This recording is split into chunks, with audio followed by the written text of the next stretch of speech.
하나, 둘, 셋, 클로즈.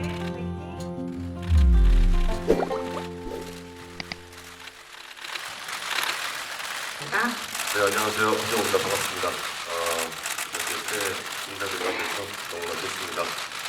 오늘 이렇게 자리해 주셔서 너무나 감사드리고요. 좋은 시간 됐으면 좋겠습니다. 감사합니다. 안녕하세요, 김현입니다. 반갑습니다. 저는 올해 첫 영화를 저한테 또 선보이는 자리가 돼서 굉장히 설레기도 하고 여러분들도 재밌게 보셨으면 어떻게 보셨을까 궁금하기도 하고 오늘 즐거운 시간 보냈으면 좋겠습니다. 감사합니다. 저는 감독님께 질문 하나, 그리고 또 배우분께 질문 하나 드리겠습니다.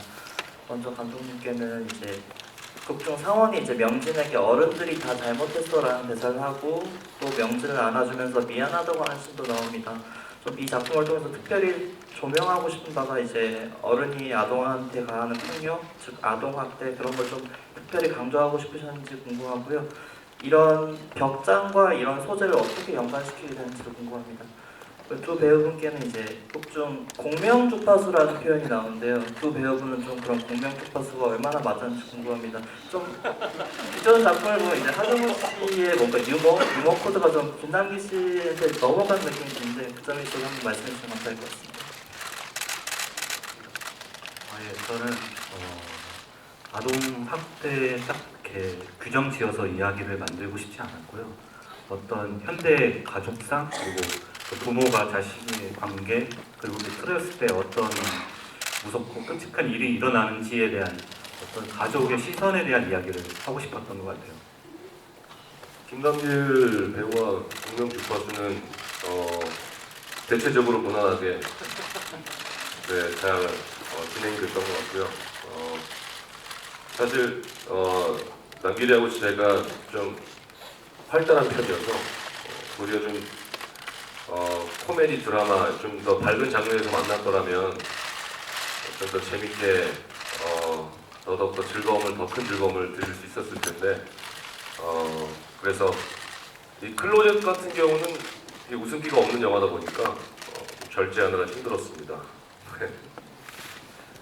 이게 저도 오늘 처음 영화를 봤는데 보면서 조금 앞부분은 좀 더 재밌게 갔었으면 어떨까 이런 생각들을 잠깐 문득 했었어요. 조금 뭐 뒷부분에 워낙 진지하고 긴장감 있는 이야기들이 많이 나와서 근데 이제 좀 이게 전체적인 영화의 흐름에 방해가 될까봐 자제한다고 자제한 건데 그런 부분들은 정우영이랑 공명주파수 아까에 대한 질문들도 사실 우리끼리 되게 잘 맞았다고 생각을 하고 그리고 그런 코믹적인 부분들을 이제 사실은 정우영 옆에서 봐왔었던 모습들 그런 거 관찰하면서 또 정우영이 많이 먹방에 대해서도 얘기를 많이 해주고 해서 많이 도움을 받았습니다.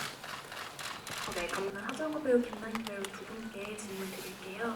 일단 하정우 배우는 용서받지 못한 자 이어서 이제 김광진 감독님이랑 15년 만에 다시 만나셨잖아요. 그래서 혹시 뭐 감독과 주연 배우로 만난 소감 궁금하고 함께 또 작품 기획하면서 어떤 대화 나눴는지나 영향 어떻게 받으셨는지 궁금하고요.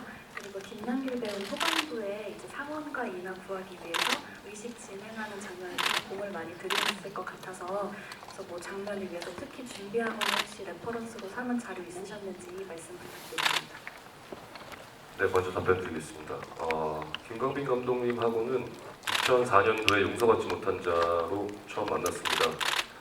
그때 감독님은 동시녹음을 담당을 했었고 그때 대학 졸업 작품이다 보니까 1인 2역을 좀 해야 될 경우들이 되게 많이 있었는데 전 주연 배우를 겸하면서 동시녹음 장비를 제 차에 싣고 다녔었거든요. 근데 김광빈 감독님이 또 같이 일산에 그때 당시 같이 살아서 꼭 촬영이 끝나면 제가 모셔다 드리고 제가 이렇게 귀가하는 시스템으로 13개월을 보냈는데 이게 학생 신분이다 보니까 스태프들이 이렇게 꾸준하게 현장에 있는 것이 아니라 시간 날 때마다 돌아가면서 그 자리를 이렇게 메워주곤 했었는데 김광빈 감독님 같은 경우는 군대 입대하기 전날까지 현장을 지키면서 정말 그 우정, 그런 열정, 끝까지 책임지고자 하는 그 마음을 굉장히 인상적이었던 것 같아요. 이제 그러던 중에 매번 이제 퇴근길에 김광민 감독님과 그때 나왔던 것은 저도 뭐 아무것도 아닌 신인 배우였고 나중에 상업 영화에서 만나면 참 좋겠다라는 같이 꿈을 나눈 그런 순간들이 있었는데 그것이 14년 후에 이 작품으로 이루어지게 돼서 개인적으로는 그 작품을 내놓는 것 이상으로 뭔가 해냈다, 그 꿈을 이뤄냈다라는 그 부분에 있어서 굉장히 감사하게 생각하고 있고요. 이 영화를 준비하면서 제가 상반기는 좀 여유로운 시간을 갖고 있어서 이 작품의 시나리오 작업이나 그 밖에 준비해야 할 것들의 시간을 감독님과 많이 시간을 보냈었어요. 남기리하고. 그래서 그것도 참 다행이다라고 생각이 들었었고 작품을 같이 준비하면서 참 애정, 마음 참 많이 담은 작품이 아닌가라는 생각이 듭니다. 네, 그 질문에 답을 하기 전에 정우 형이랑 김광민 감독님이랑의 그 우정 때문에 제가 현장에서 사실 조금 많이 쇠고하는 기분으로 촬영을 좀 했었고 그 주문을 외우거나 북에 대한 것들은 김광민 감독님 아까 하정우 형이 얘기한 것처럼 이제 우리가 촬영 전에 프리프로덕션 때 시나리오에 대한 이야기도 많이 하고 서로 아이디어에 대한 공유를 되게 많이 했었어요. 그래서 영화 완성도에 대한 것들이 좀 만족스럽게 나올 수 있게 좀 하자 했었고 그게 어떤 종교적인 것들에 대한 불편함이 없었으면 좋겠다라는 생각들을 많이 했었고 그래서 감독님이랑 그 주문에 대한 주문서도 종교적인 것들을 최대한 피하려고 노력을 해봤는데 그게 어떤 나라에도 종교적인 것들이 꼭 조금씩은 끼어 있었더라고요. 그래서 좀 그 주문을 찾는 데 시간을 많이 좀 할애했었던 것 같고 그리고 레퍼런스라는 거는 해외에 이제 뭐 여러 가지 부마 의식에 관련된 영화들 찾아보고 만화 애니메이션 같은 거 찾아보면서 그런 손동작 같은 것들 그런 거 이제 감독님이랑 상의하면서 익히고 좀 그랬던 것 같아요. 감독님께서도 15년 만에 재회한 소감 간단히 말씀 부탁드릴게요. 네. 15년 전에 그 하정우 배우님이랑 형이랑 언젠가 같이 하고 싶다라고 제가 말씀을 드렸을 때 형이 당연하지 너랑 같이 했으면 좋겠다라고 하고 제가 군대에 있을 때 외무반에서 정우 형이 TV에서 스타가 되는 걸 보고 이게 나만의 꿈이 되겠구나라는 생각을 되게 오래 하고 있었는데 이렇게 같이 하게 되면 정말 제가 정말 오랫동안 시나리오를 혼자 썼을 때 꿈꾸던 일이 현실로 됐는데 행복하고 또 김남길 배우님도 같이 하게 돼서 너무너무 버스나 됐어요. 제 꿈이 많이 이루어졌던 것 같습니다. 네, 감사합니다. 다음 질문 있으신 기자님께 마이크 전달드릴게요. 네, 가운데요. 네, 안녕하세요. 베이크뉴스 박동재 기자라고 합니다. 전 김남기 배우님께 질문드리겠는데요. 김남기 배우님 필모그래피를 살펴보면 좀 독특한 장르에 도전을 많이 하셨는데 클로젯에 이제 참여를 결정하게 된 가장 큰 매력은 무엇인지 궁금합니다. 네, 감사합니다. 일단은 뭐 거창하게 이야기를 하면 우리나라에서 이런 장르가 좀 많이 소외되는 장르라는 생각이 들었고 그냥 뭐 정우 형도 옆에 계시지만 같이 선배님들 만나고 그러면 뭐 영화 소재의 다양성, 확장성에 대한 이야기를 많이 하는데 그런 입장에서 정우 형이 이런 영화를 선택을 해서 한다라는 거에 되게 일단은 첫 번째 그런 매력을 느끼게 됐고 그리고 두 번째에 제가 사실 그런 공포 영화를 잘 못 보는데 시나리오로 받아봤었을 때 되게 재밌었거든요. 그래서 이게 만들어지는 그 과정도 어떨까 그런 시나리오에 대한 재미 이런 것들 때문에 또 선택을 하게 됐었던 것 같아요. 네, 또 질문 있으신 기자님은 네, 가운데 뒤쪽이요. 경향신문 김경욱이라고 하는데요. 그 영화가 아무래도 깜짝깜짝 놀라게 하는 장면이 좀 있는데 두 배우분께서 보시고 이 장면 너무 무섭다, 너무 놀랐다 하는 거 하나씩 꼽아주시기 바랍니다. 저는 그 경훈 어머님 등장하는 장면을 찍으면서도 저는 섬찟했었어요. 예. 그 타이밍에 그렇게 튀어나오는 걸 알면서도 오늘 또 찌릿해서 네, 참 찍었을 때도 기억에 남고 네 그렇습니다. 저도 그 부분이기도 했고 똑같이 그 어둡신이 나오는 부분들도 그 촬영할 때는 그렇게까지 몰랐는데 그 영화 완성된 걸 보니까 좀 섬찟한 느낌도 들고 그 불 번쩍번쩍거릴 때 그 깜짝깜짝 놀라는 좀 느낌이 있었던 것 같아요. 네. 다음 질문 있으신 기자님께 마이크 전달 부탁드릴게요. 네, 안녕하세요. 저 테나시아 김지영 기자입니다. 저는 감독님께 질문 드리겠는데요. 초반에는 좀 장르적인 그 매력에 좀 신경을 많이 쓰시고 후반부에는 그 각 캐릭터마다 드라마에 좀 신경을 쓰신 것 같아요. 그 두 가지 장르적인 재미랑 캐릭터 드라마 이 밸런스를 어떻게 맞추려고 노력하셨는지 궁금합니다. 우선 저는 이 이야기가 한 가지의 감정으로 끝나는 영화가 되지 않길 바랐고요. 상원이 가족에 대해서 뭔가를 깨닫게 되는 그런 영화가 되기를 바랬던 것 같아요. 그래서 이 장르적인 포장 안에 제가 하고 싶은 드라마를 하자라는 게 처음 시나리오를 쓸 때부터 구상했던 계획이고 그렇게 하기 위해서 하정우 배우님께 제가 어떤 걸 하고 싶다라고 말씀을 드렸고 그런 캐릭터에 대해서 변화에 대해서 많은 이야기를 나눴던 것 같습니다. 이번 영화를 보면 아무래도 장르적으로 오컬트적인 요소가 있어서 해외 영화 중에서는 제임스 wan 감독의 인시디어스라든지 그런 몇몇 가지 좀 참고하신 영화들이 있을 것 같다는 생각도 좀 들긴 했거든요. 그래서 좀 영화를 준비하실 때 그런 룩이나 이런 걸 고민하시는 부분에서 참고가 된 작품들 궁금하고요. 더불어서 이 영화가 아이들에 대한 영화이기도 하고 특히 아역 배우들이 참 많이 나오는데 어떻게 보면은 아이들이 좀 비극적 상황에 처해 있는 모습들을 계속해서 연기하는 장면들이 많이 나오잖아요. 그래서 현장에서 실제 아역 배우들한테는 어떻게 이 상황을 설명하고 좀 최대한 어쨌든 아역 배우도 아이니까 이 상황을 좀 스트레스 받지 않게 연기해 나가게 하기 위해서 어떤 좀 노력 기울을 하는지 궁금합니다. 그 특정 영화를 참고하진 않았던 것 같아요.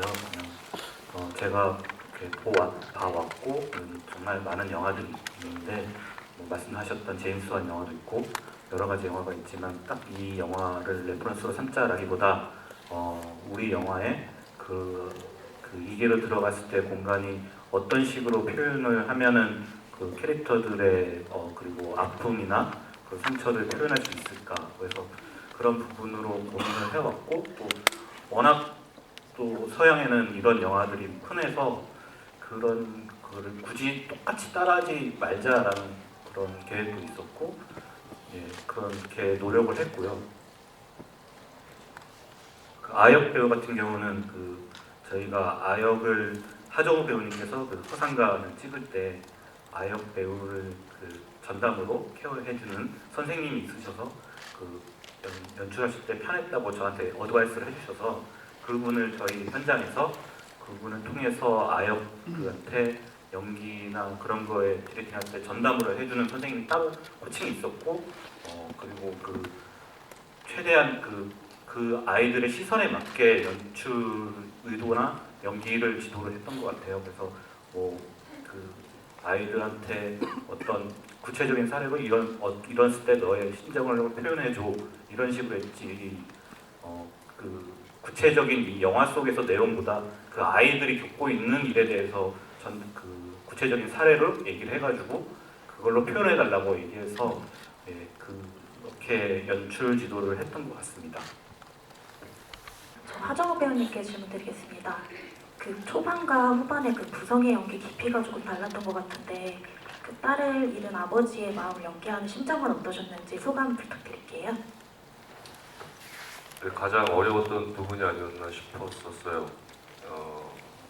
저 아직 미혼이고 자식을 잃었을 때 짐작은 하고 머릿속으로 어느 정도의 아픔까지 가겠다라고 계산할 수 있지만 그 마음을 직접 제가 경험해보지 못했기 때문에 아마도 주변에서 결혼을 하고 자녀를 둔 친구들의 이야기에 따르면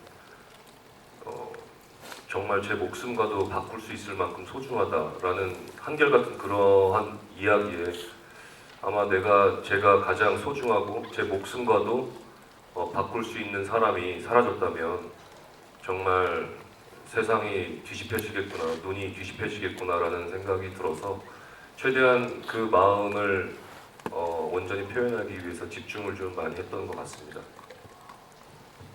너무너무 무서우면서 재밌게 잘 봤고요. 재미도 있는데 메시지도 좋고 두 분 배우 케미도 좋아서 만족하면서 봤습니다. 두 분 배우께 질문 드릴게요. 사실 하정우 씨가 맡은 아버지도 극중에 박성웅 씨 같은 그런 또 그냥 학대하는 어떻게 보면 전형적인 아버지가 아니고 또 김남길 씨가 표현한 어떤 영매랄까 테마사도 우리가 흔히 봤던 그런 전형적인 테마사의 모습은 아닌 것 같아요. 새롭게 캐릭터 접근하신 부분이 좋았고 그래서 그게 단순히 한 뭐 가정에서 아버지의 학다라든가 어떤 특별한 뭐 미션을 가진 테마사의 노력이 아니라 한 두 사람 그냥 사람으로 모여서 보다 많은 관객들이 이 영화에 공감을 하지 않을까 생각이 들었고 그래서 저는 이 두 분이 어떻게 이 캐릭터에 접근을 했으면 이게 아버지이면서 사람 테마사이면서 사람 그렇게 좀 이중 노출처럼 보였는지 궁금합니다.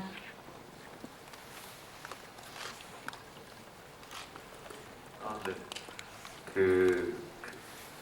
김광현 감독님이랑 정우 형이랑 얘기를 제일 많이 했던 게 이게 원인적인 부분들이 어떠한 과학적으로 증명되지 않는 부분이라는 게 집중이 되는 게 아니라 사람에 대한 원인이 제일 첫 번째다라는 얘기들을 많이 했었고 그래서 아까 기자님 가져주신 것처럼 어떤 직업적인 전문성이라기보다는 그 전문성인 것들은 조금 뒤로 제쳐두고 한 사람들이 누구나 다 갖고 있는 아픔을 갖고 사니까 그 아픔에 대해서 다른 사람을 어떻게 어루고 달랠 수 있는 사람에 대한 이해, 배려, 관계성에 대한 것들을 좀 많이 접근을 하자고 했었어요. 그래서 뭐 물론 전문성에 대한 것들, 직업적인 부분들은 같이 따라오긴 하지만 그러니까 저희가 사실 표현하고 싶었던 것도 어떠한 소재, 어떠한 장르이기 이전에 옆에 있는 우리 가족, 또 가족이 아니더라도 우리 내에서 항상 일어날 수 있을 법한 이야기들을 조금 했으면 좋겠다라고 접근을 한 게 기자님이 이렇게 또 잘 봐주신 이유가 아닐까 싶습니다. 그래서 또 그런 이유에서 많은 분들이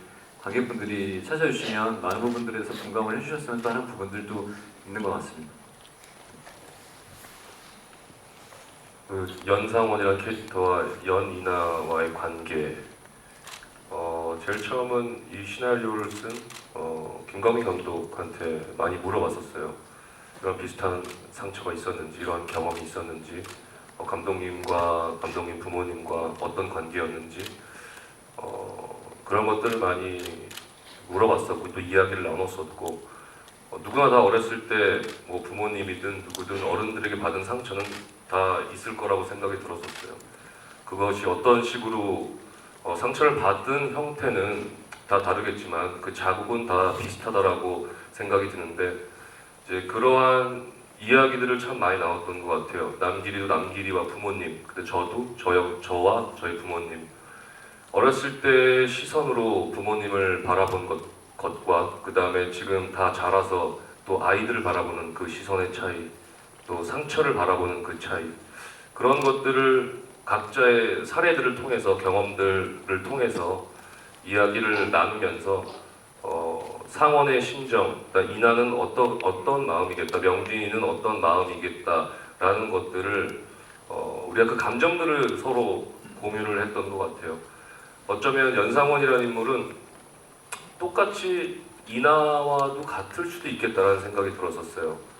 본인이 직업에만 매몰돼서 가정을 와이프한테 맡겨놓고 이나를 거의 방치하다시피 그런 조금은 이제 모자른 어떤 부녀와의 관계였는데 막상 그러한 육아를 담당했던 와이프를 잃고 나서 본인도 길을 잃어버린 거죠. 보호자를 잃어버린 거죠. 그래서 어찌할 바도 모르고 어떻게 해야 될지도 모르고 하는 그 상황에서 이제 딸을 잃어버린 또 딸에게 원망을 받는 근데 결국 이 영화 여정을 통해서 또 명진이 아버지의 또 관계를 또 보고 또 경훈과 경훈의 어머니의 관계를 보면서 그 안에서의 작은 성장을 통해서 본인이 뉘우치고 반성해서 결국에는 명진과 이나에게 용서를 구하고 이나를 데리고 오는 그 이야기, 그 안을 채우는 그 감정들을 참 감독님과 이야기를 많이 나눴던 것 같습니다. 그래서 그러한 것들을 통해서 이 시나리오의 대사들이라든지 감정의 지문이라든지 그런 것들이 막판에 수정을 같이 많이 했던 것 같습니다.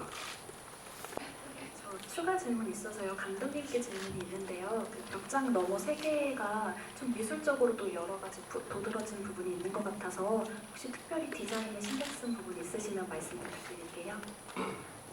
그 처음에 나오는 이나방이나 그 집이나 그 다음에 나왔을 때 바깥에 나오는 공간 같은 경우는 다 이제 어떤 그 아이가 겪었던 상처, 트라우마나 이런 거를 왜곡해서 좀 뒤틀리는 모습을 보여주고 싶었고, 한국에서 잘 안 하는 그런 디자인이나 그런 미장센을 보여주는 게 조금 저의 욕심이었고요.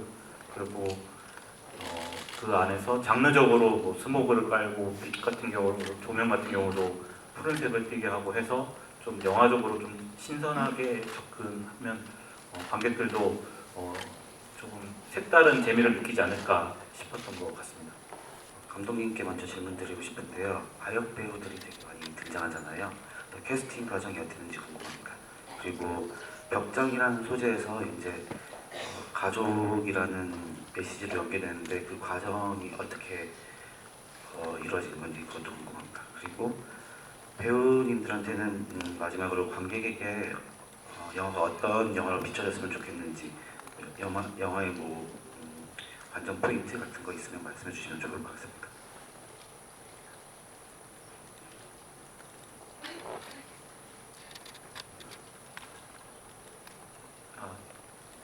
죄송합니다. 제가 까먹어가지고. 네, 애들 캐스팅 같은 경우는 그 정말 수많은 친구들을 오디션을 받고 이나 같은 경우는 500대 1의 경쟁률을 뚫고 캐스팅을 하게 됐고요. 그 외에 많은 친구들이 오디션을 봐서 이 영화에 캐스팅을 됐고 굉장히 그 오디션을 뚫은 만큼 만족한 연기를 보여준 것 같고요.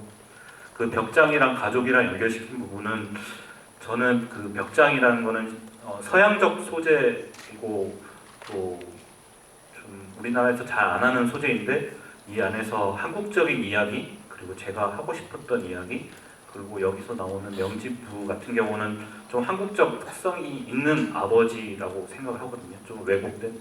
그래서 그런 부분을 제가 평소 때 하고 싶었던 이야기를 이 벽장이라는 소재로 하면 좀 신선하고 새로운 충돌이 일어날 것 같다라고 해서 이야기를 시작하게 됐습니다.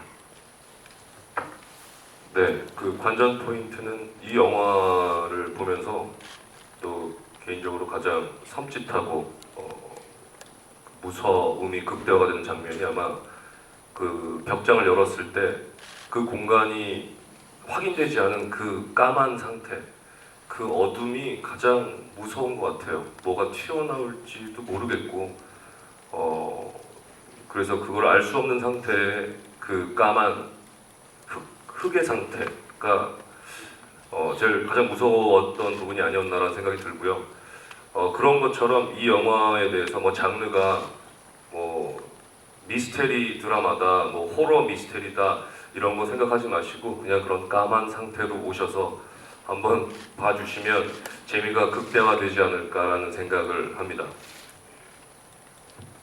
네, 저도 같은 생각이기는 한데 오늘 이제 영화 찍고 나서 시간이 좀 지난 뒤에 또 영화를 편하게 보다 보니까 장르적인 거에 국한되지 않고 뭐 와서 편하게 보시면 충분히 즐길 만한 좋은 영화가 되지 않을까 싶습니다. 한 가지 감정으로 영화를 만들지 않았던 것 같아요. 긴장감도 느끼고 좀 짠함도 느끼고 슬픔도 느끼고 심지어 웃기기도 한 그런 좀 다양한 감정을 느낄 수 있는 짧은 시간에 그런 영화를 보러 와주셨으면 좋겠습니다. 네, 와주셔서 다시 한번 감사드리고요. 저희 클로젯 좋은 기억만 갖고 가셨으면 좋겠습니다. 귀엽게 봐주시고 2020년 새해 복 많이 받으시고요. 올 한 해도 건강하십시오. 감사합니다. 오늘 이렇게 와주셔서 또 처음 영화 새해 또 저한테는 이런 영화를 여기서 이런 시간에 이렇게 여러분들한테 보여드리게 돼서 굉장히 기쁘게 생각하고 오늘 즐거운 시간이 됐으면 좋겠습니다라고 말씀드렸는데 저는 개인적으로 굉장히 즐겁고 뜻깊은 시간이 아니었나 싶습니다. 여러분들도 주변에 또 좋은 얘기도 많이 해주시고 그렇지 많이 사랑해주세요. 감사합니다. 좀 어려운 발표 해주셔서 너무 감사드리고 정말 최고의 배우들 그리고 최고의 스태프들이 모여서 정말 열심히 만들었고 최선을 다해 작업을 했던 것 같습니다. 그 노력의 결실이 고스란히 전달되기를 바라겠습니다. 감사합니다. 귀는 귀가 있을 곳에, 신은 신이 있는 곳에 있음을 알게 될지어다.